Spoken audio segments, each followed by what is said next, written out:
Well, it seems my wife's been getting on me a lot lately about trying to improve my health habits, and I really don't see what the big problem is. I mean, I've been working real hard. Sometimes I can't come home for dinner, so I'm having to go out to eat at Applebee's or something like that. So, but she seems to have a big problem. I really don't see what the big deal is.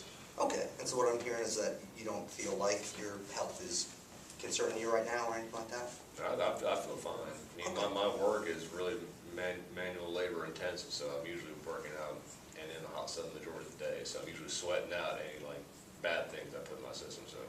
Okay. Have you noticed putting on any weight or anything? A little bit, but nothing too. I'm not blowing up like a balloon or anything. Okay. Okay. And how about going to see the doctor? Have you gone for a visit or anything recently? Well, I've been to the doctor about maybe last year for a physical, but I mean everything showed up to be fine. So.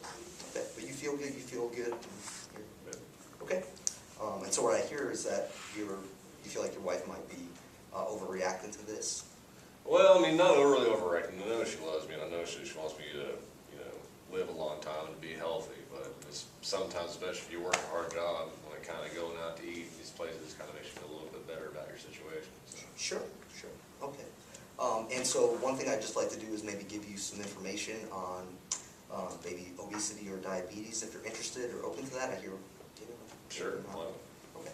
Cool.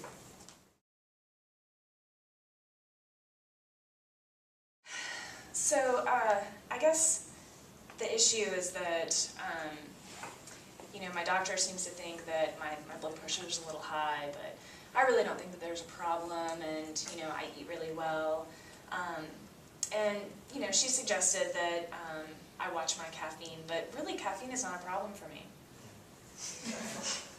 Okay, but we were talking a little bit earlier in our conversation, you had said that you did feel like it was maybe causing some of your agitation. So it's a little bit of, I'm not sure, so where are we? Do you feel like you do have some agitation out of coffee, or is it just no problem at all?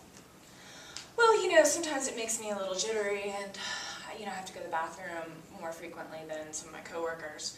But and working in the hospital, they don't really look so highly on going to the bathroom frequently. But it keeps me awake, it keeps me aware, it makes me more able to do my job better. And so I really don't see that it's a real issue. Yeah.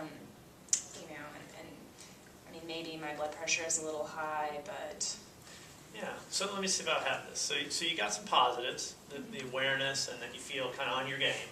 Mm-hmm. And then there's some negatives with, your coworkers, that they don't, and then your boss may not want you, checking out of the hospital floor, for frequently. Gotta stay on, yeah. Yeah, and then the blood pressure thing. Does that sound about right?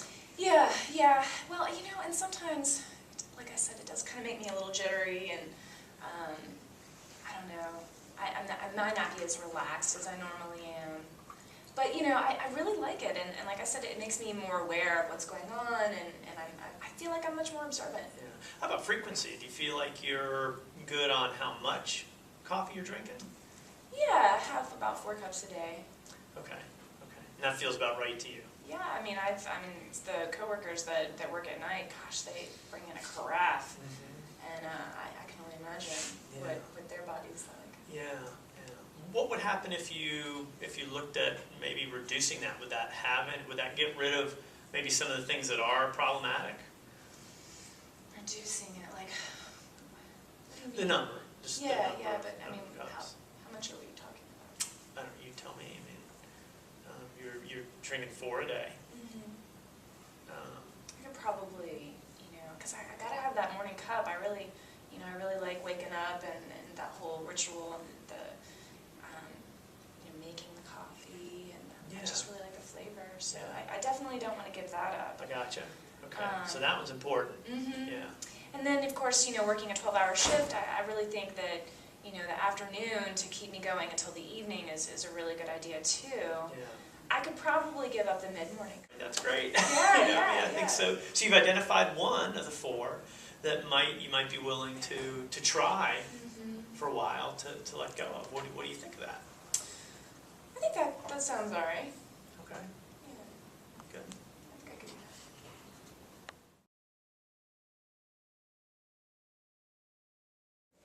that. So you're sick of this? Yeah, I can't shoplift anymore. You know, I got caught again, and you know, I got suspended. Got back to the school, so I'm gonna mess up my whole life here unless I can stop this. Yeah, it's bad. My friends and I, I mean, it's fun, and so I don't know what to do, but I gotta change. I want to. So it sounds like you're ready. You're ready to give this up. Yeah. But maybe the path to doing that isn't so clear. Right. I don't know what I'm gonna do. I got some friends. These guys they're bad news, but they're my friends, and it's fun. It's you fun. know, nothing much else going on. That's as fun as this. We go in, we steal these CDs. It was working out fine, but.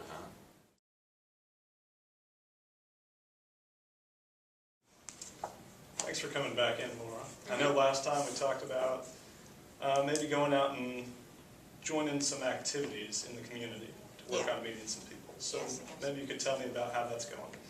Well, I didn't do anything yet. I didn't go. I know I was going to go, but I didn't. But I did look at, there's the YMCA. They've got some classes that I think would be pretty cool to go to. And then there's this yoga class over at the Women's Center that's only like $10, so I could do that. But I didn't go because I'm really afraid that, like, what if nobody likes me? What if I don't have any friends? Yeah, I know you've mentioned that in the past when we were talking about the pros and cons of going out to one of these activities. You really mentioned the anxiety is Yeah. a big con. Yeah. I remember that. Yeah, but I'm going to do it anyway because this is what I need to do to make, to make friends. Okay, to make a change that Yeah. you've wanted for some time.